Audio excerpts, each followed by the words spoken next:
তুমি একা কেন? আর তোমার বাচ্চাগুলো কই? আগে আমি তো বাচ্চাগুলোকে স্কুলে কি কি কি কি আরেকবার বলো তো দেখি। আমি আমার বাচ্চাগুলোকে এক শিক্ষকের কাছে দিয়ে এসেছি, তারা সেখানে লেখাপড়া শিখছে। মনে হয় ওই ব্যাটা শিয়াল ভিন্ন রূপ ধরে আবার এখানে এসেছে। কালাচাঁদকে সাথে নিয়ে একবার সেখানে যেতে হবে।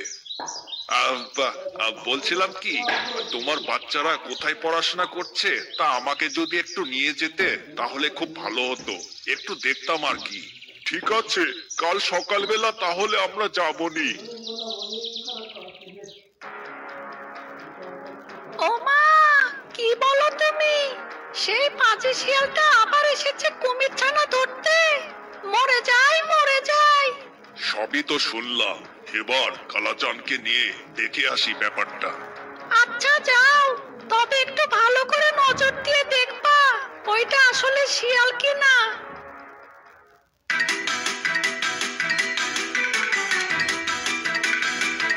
Zero.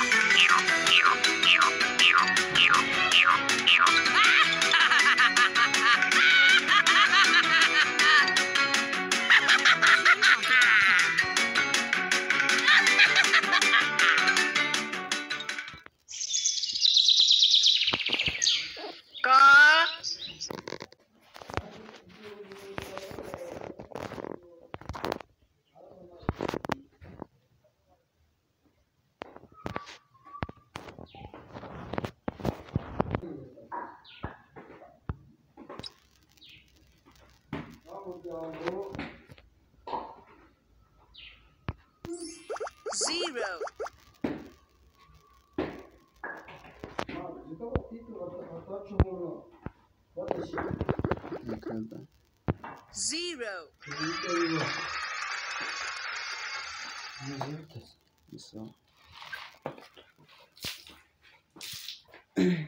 Burimwaka umva nta mwaka uriho badashinzwe wa musaza w'abasore twafite Zero. Zero.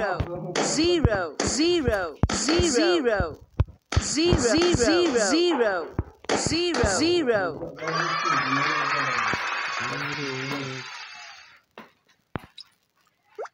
One. One.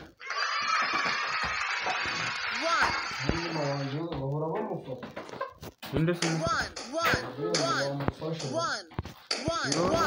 One. One. One. One. One. One. One. One. One. One.